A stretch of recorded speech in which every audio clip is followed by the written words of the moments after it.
में सूजन आने के कई कारण भी हो सकते हैं, लेकिन मुख्य कारणों में से पहला है फुट और एंकल इंजरी। हार्ट डिसीज या कंजेस्टिव हार्ट फेलियर की कंडीशन में ब्लड का फ्लो पूरे बॉडी पार्ट में ठीक से नहीं हो पाता है। सूजन को कम करने के लिए कंप्रेसर स्टॉक पहनने की सलाह दी जाती है। हेलो फ्रेंड्स, आप सभी का स्वागत है मेरे यूट्यूब चैनल मेडिकल बूस्टअप में।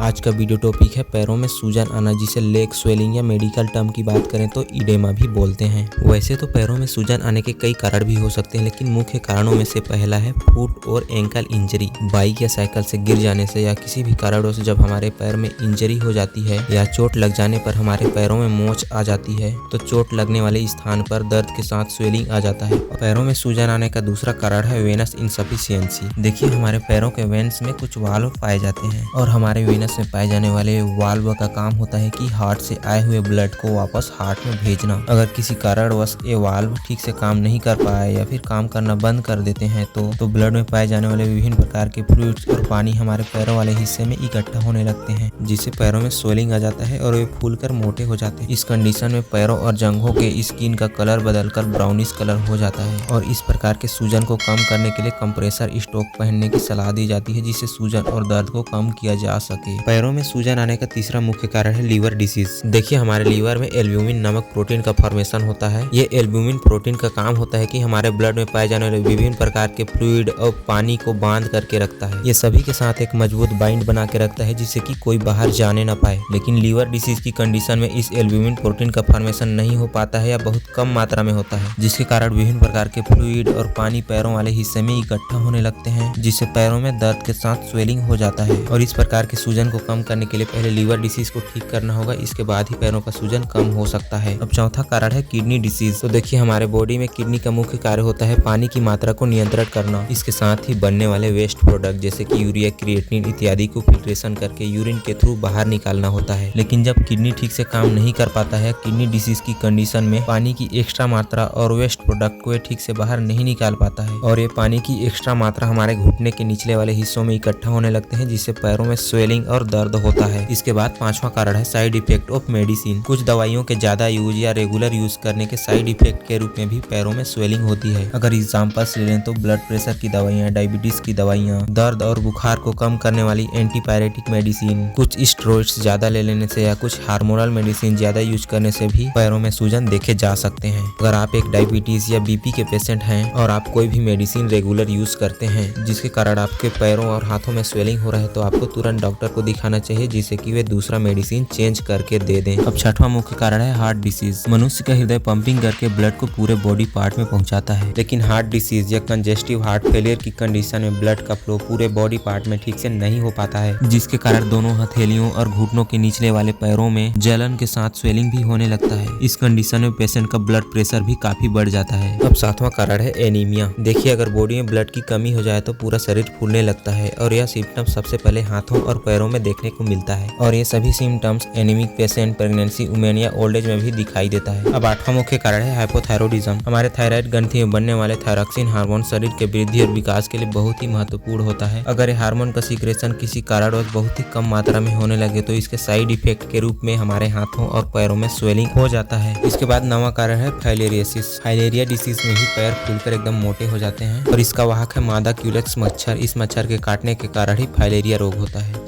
फुट और एंकल इंजरी की कंडीशन में पैरों के सूजन को कम करने के लिए मेडिकल फील्ड में राइस टर्म का यूज करते हैं। RICE। आर का मतलब होता है रेस्ट, यानी कि जिस पैर में चोट लगा है या स्वेलिंग हुआ है उसे हिलाना नहीं चाहिए, पेशेंट को बिल्कुल रेस्ट करना चाहिए। I4 होता है आइस, यानी कि बर्फ से दिन में 3 से 4 बार पेशेंट का सिकाई करना चाहिए। C4 होता है कंप्रेशन, यानी कि सूजन वाले हिस्से को किसी बैंडेज या पट्टी से बांध देना चाहिए। और E4 होता है इलेवेशन, यानी कि सूजन वाले पैर को ऊपर उठाकर सोना चाहिए। इसके अलावा अगर पैर में स्वेलिंग या सूजन क्यों हुआ है इसका पता करने के लिए हमें कुछ ब्लड टेस्ट भी कराना पड़ सकता है और इनमें से पहला टेस्ट है LFT यानी कि लीवर फंक्शन टेस्ट, दूसरा टेस्ट है KFT मतलब किडनी फंक्शन टेस्ट और तीसरा टेस्ट है TFT यानी कि थायराइड फंक्शन टेस्ट। इसके बाद चौथा है CBC यानी कि कंप्लीट ब्लड काउंट। अगर आपके पैर में किसी प्रकार का सूजन है, दर्द है, स्वेलिंग है या झनझनाहट है तो इसके लिए आप अपने नजदीकी डॉक्टर से कंसल्ट करें और उनके एडवाइस के अनुसार ही ट्रीटमेंट लें। ये वीडियो केवल नॉलेज पर्पस के लिए था, मेडिकल एडवाइस बिल्कुल भी नहीं। बाकी वीडियो कैसे लगा लगा आप कमेंट में जरूर बताइएगा। और अगर आप मेरे चैनल पर नए हैं तो प्लीज चैनल को सब्सक्राइब कर लीजिएगा, बेल आइकन को भी प्रेस कर लीजिए। और अगर वीडियो अच्छा लगा होगा तो प्लीज एक लाइक कर दीजिएगा और अपने क्लासमेट्स और अपने फ्रेंड्स को भी शेयर कर देना। तो मिलते हैं नेक्स्ट वीडियो में नए टॉपिक के साथ।